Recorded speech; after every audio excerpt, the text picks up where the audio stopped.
गन्ना बनाकर करती थी भाला फेंक की प्रैक्टिस और आज एशियन गेम्स में लेकर आई है गोल्ड मेडल। जी, हम बात कर रहे हैं अनु रानी की। अनु रानी वही खिलाड़ी हैं जो मेरठ की हैं और इस महिला खिलाड़ी ने आज एक और कमाल कर दिया, एक और रिकॉर्ड रच दिया। एशियाई खेलों के जैवलिन थ्रो में गोल्ड मेडल जीतने वाली वो पहली महिला खिलाड़ी बन गई हैं। कमाल की खिलाड़ी हैं अनु रानी। अगर आप उनके परफॉर्मेंस में नजर दौड़ाएं तो एशियाई खेलों में स्वर्ण पदक रहा। 2022 के राष्ट्रमंडल खेलों में पहली खिलाड़ी थी, पहली महिला खिलाड़ी थी जिन्होंने ब्रॉन्ज मेडल जीता और कोई पदक जीता जेवलिन थ्रो में। 2014 के एशियाई खेलों में इनके नाम कांस्य पदक था।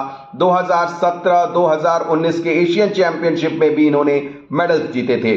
तो कमाल की ये खिलाड़ी, इनके पिता नहीं चाहते थे कि वो प्रैक्टिस करें और चोरी छिपे ये प्रैक्टिस किया करती थी और इस कमाल की खिलाड़ी ने जो है यहां पर 62.92 मीटर की दूरी पर भाला फेंक कर अपने सीजन का बेस्ट थ्रो कर इन्होंने यहां गोल्ड मेडल हासिल किया।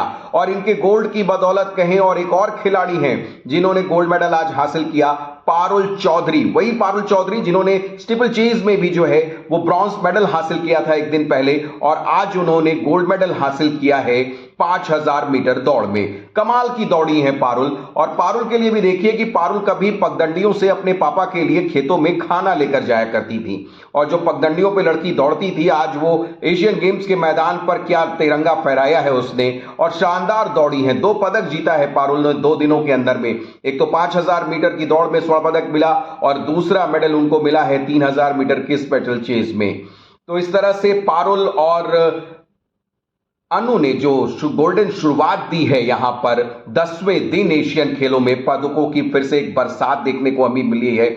और आज भारत ने 10वें दिन अगर हम भारतीय खेमे का प्रदर्शन देखें तो 2 स्वर्ण, 2 रजत और 5 कांस्य पदक सहित 9 पदक जीते और इनमें से 6 पदक जो हैं वो एथलेटिक्स में रहे हैं। एथलेटिक्स में 6 पदक आए हैं, 2 स्वर्ण, 2 रजत और 2 कांस्य पदक। और पदक तालिका में इंडिया लगातार आगे बढ़ता जा रहा है। अब की बार 100 पार का जो नारा इंडियन टीम ने लिया है और जो टारगेट सेट किया है उसकी ओर बढ़ते जा रहे हैं। पदक तालिका में अब भारत 15 स्वर्ण, 26 रजत और 28 कांस्य पदकों के साथ कुल 69 पदक जीतकर चौथे स्थान पर है और अपने हम बेस्ट से 70 मेडल से सिर्फ 1 कदम दूर हैं। इंडोनेशिया में लास्ट ईयर हमने 70 मेडल्स जीते थे और टारगेट इस बार का 100 का सेट किया था जिसके लिए हम लगातार आगे बढ़ते जा रहे हैं। तो आज जिन खिलाड़ियों ने कमाल के प्रदर्शन किए उन पर हम एक बार फिर से नजर डाल देते हैं। जैसा मैं आपने पहले ही बताया कि एथलेटिक्स में महिलाओं की जेवलिन थ्रो में अनु रानी ने सीजन का बेस्ट 62.92 मीटर का थ्रो करके स्वर्ण पदक जिलाया। और 5000 मीटर की बात करें तो पारुल चौधरी ने बिल्कुल लास्ट समय में जापान की खिलाड़ी को पीछे छोड़ा। वो लगातार जापानी खिलाड़ी लीड लेकर चल रही थी लेकिन आखिरी कुछ 30-40 मीटर की दूरी पर, वहां पर 30-40 मीटर की 50 मीटर की दूरी जो बची थी वहां पर पारुल ने स्पीड अप किया और अपनी खिलाड़ी को, अपने ओपोनेंट को पीछे छोड़ा और उन्होंने ये गोल्ड मेडल जीता। और दूसरा मेडल है, ये मैं आपको पहले ही बता चुका हूं। इसके बाद बारी आई पुरुषों के डेक्थलॉन में तेजस्विन शंकर की, जिन्होंने वहां पर सिल्वर मेडल जीता है और डेक्थलॉन में भी ये मेडल बड़ा ऐतिहासिक है। और यहां पर पुरुषों के डेक्थलॉन में ये मेडल बड़े लंबे अरसे के बाद आया है। 800 मीटर दौड़ में मोहम्मद अफजल ने रजत पदक अपने नाम किया। ट्रिपल जंप में प्रवीण तिरचावेल ने जो है वो कांस्य पदक जीता। और कहा जा रहा है कि प्रदीप खेलो इंडिया के प्रोडक्ट हैं, तो खेलो इंडिया भी लगातार सपोर्ट कर रहा है। युवा खिलाड़ियों को जो उसने बढ़ने के मौके दिए वो उसे अब एशियन गेम्स तक लाकर मेडल्स में कन्वर्ट कर रहे हैं। महिलाओं की 400 मीटर बाधा दौड़ में विद्या ने कांस्य पदक हासिल किया। ये यही विद्या है जिन्होंने हीट्स में जो है पीटी उषा का रिकॉर्ड तोड़ा था एथेंस ओलंपिक का। अब ये तो बात हुई एथलेटिक्स की और एथलेटिक्स के मुकाबलों में मैंने जैसा आपको बताया शुरू में ही कि 6 मेडल आ जाए, 2 गोल्ड, 2 सिल्वर और 2 ब्रॉन्ज मेडल। अब हम रुक करें मुक्केबाजी का, जहां पर हमें मेडल प्रोस्पेक्ट आज दिख रहे थे। तो मुक्केबाजी में प्रीति और नरेंद्र को सेमीफाइनल में हार का सामना करना पड़ा। उन्हें कांस्य पदक से ही संतोष करना पड़ा। लेकिन उसके बाद बारी थी लवलीना बोरगोहाइन की। वो फाइनल में पहुंची। अपने अपोनेंट को उन्होंने एक तरफा मुकाबले में 5-0 से धोया और एक और गोल्ड मेडल की ओर उन्होंने कदम बढ़ा दिया है। और ये जो 2 बाउट्स रहे, इसके अलावा एक बाउट और हुआ, सचिन क्वार्टर फाइनल में हार गए। तो अब मुक्केबाजी में हमने अब तक 3 मेडल देख चुके हैं, 3 मेडल आ चुके हैं प्रीति, नरेंद्र और निखत के 3 ब्रॉन्ज मेडल। लवलीना, हम उम्मीद करते हैं कि फाइनल में वो हमारे लिए गोल्ड लेकर आए और सभी फैंस की यही दुआएं रहेंगी। इसके अलावा अगर आप देखें तो लवलीना और प्रीति ने पेरिस ओलंपिक का कोटा भी हासिल कर लिया है। और आज दिन की शुरुआत मेडल्स की जो हुई थी वो कैनोइंग से हुई थी। ऐतिहासिक मेडल मिला हमें कैनोइंग में, क्योंकि एशियाई खेलों के इतिहास में कैनोइंग में यह भारत का दूसरा पदक है।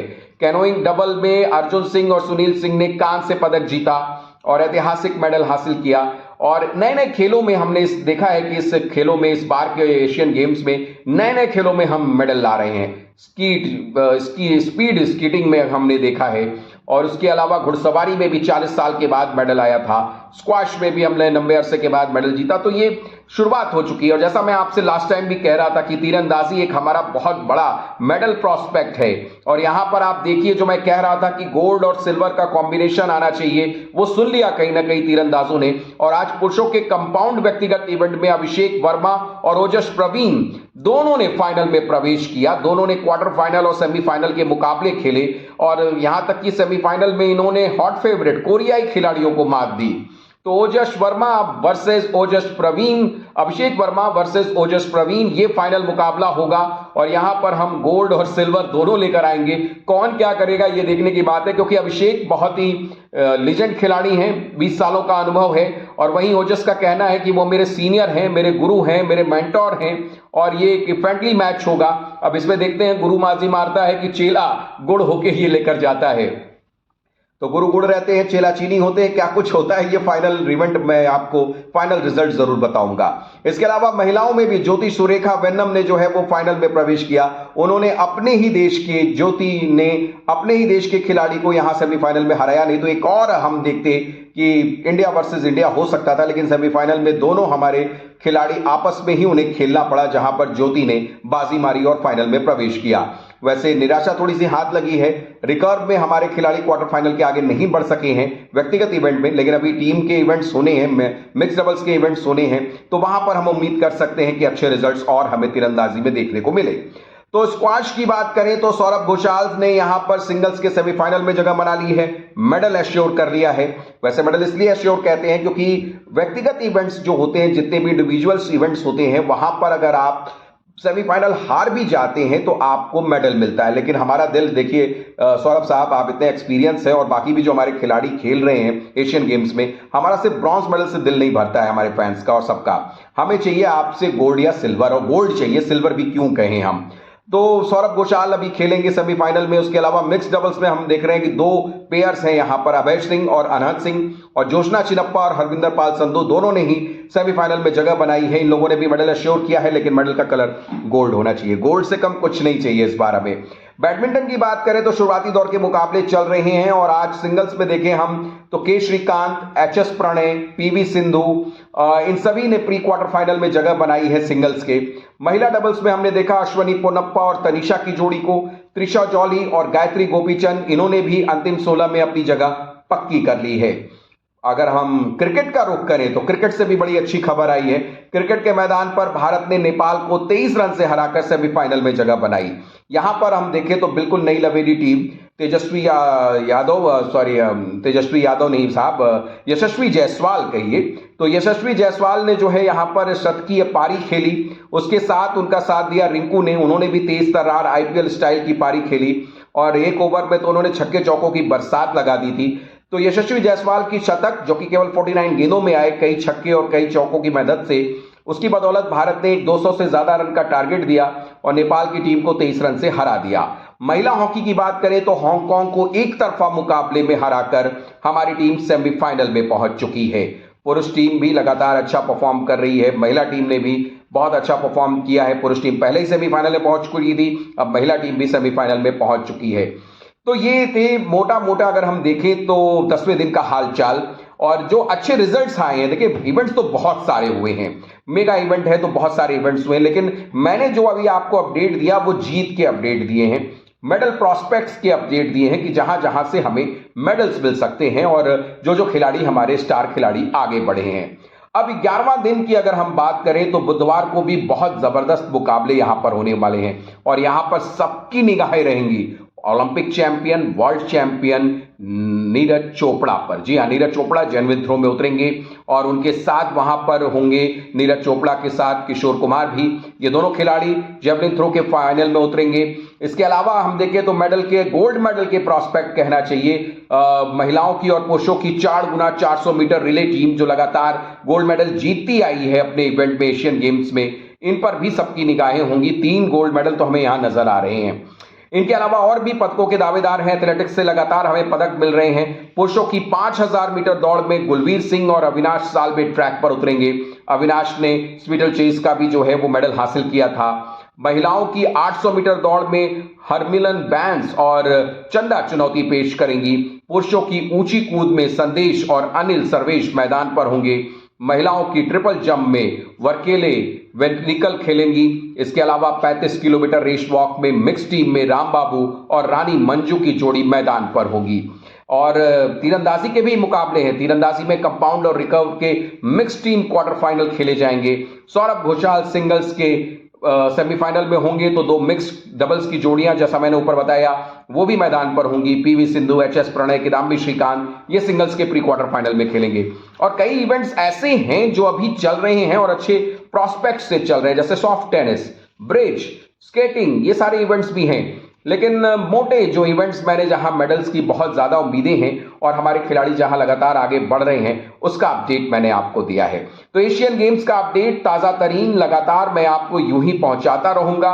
और जो सबसे बड़ा अपडेट है कि हम 11वें दिन जो है वो 2018 के इंडोनेशियाई गेम्स के अपने बेस्ट परफॉर्मेंस को, अब तक के बेस्ट परफॉर्मेंस 70 मेडल को पीछे छोड़े, क्योंकि 69 मेडल्स तक पहुंच चुके हैं। कल पहला मेडल जीतते ही बुधवार को ये परफॉर्मेंस पीछे हो जाएगी और अब के बार 100 के पार का जो नारा है वो भी कहीं साकार होता हुआ नजर आएगा।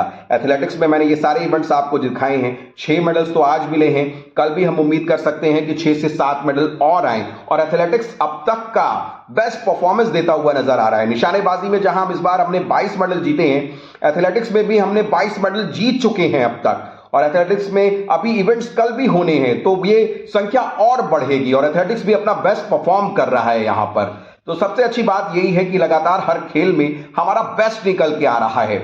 ऐसे ऐसे गेम्स में हम मेडल ला रहे हैं जिनके बारे में हम सोचते नहीं थे, जानते नहीं थे। जो सबसे बड़ा खिलाड़ियों का दल हमने भेजा 650 खिलाड़ियों का, उनका प्रदर्शन, उनका परिणाम ये रंग ला रहा है और मैदान पर साकार होता नजर आ रहा है। और छोटे छोटे खिलाड़ी और छोटे छोटे तरीके से जिन्होंने अपने मजदूर की बेटी हो या इसके बाद हम कहें कि भाई खेतीहर की बेटी हो, किसान की बेटी हो, सभी यहां पर अपने प्रदर्शन से चौंका रहे हैं और दिखा रहे हैं कि हाँ, इंडियन खिलाड़ियों में वो दम है। खेलो इंडिया से जो खिलाड़ी निकले हैं वो भी आगे आ रहे हैं और परफॉर्म कर रहे हैं। तो आज क्या सवाल मैं आपके लिए छोड़े जा रहा हूं, क्या लगता है आपको अब की बार 100 के पार होगा कि नहीं? मैं तो लगातार अपनी राय आप तक पहुंचा रहा हूं, लेकिन आप क्या सोचते हैं? 100 का टारगेट अचीव होगा कि नहीं? पदकों का शतक लगेगा कि नहीं? ये आप मुझे जरूर बताइएगा, कमेंट बॉक्स में कमेंट जरूर करिएगा। और अगर आपको ये सारी जानकारी और ये सारे अपडेट्स पसंद आ रहे हैं एशियन गेम्स के, तो इस वीडियो को आप लाइक जरूर करिएगा, सब्सक्राइब जरूर करिएगा हमारे चैनल को और शेयर करिए, ज्यादा से ज्यादा लोगों तक पहुंचाइए, क्योंकि वैसे ही हम क्रिकेट के अलावा बाकी गेम्स में बहुत ज्यादा फोकस नहीं करते हैं। तो ऐसे जब मेगा इवेंट्स होते हैं, चाहे वो एशियन गेम्स हो और ओलंपिक्स हो या कॉमनवेल्थ गेम्स हो, तो ये मौके देते हैं एक खेल प्रेमी को और भी खेलों को और नजदीक से जानने का, समझने का।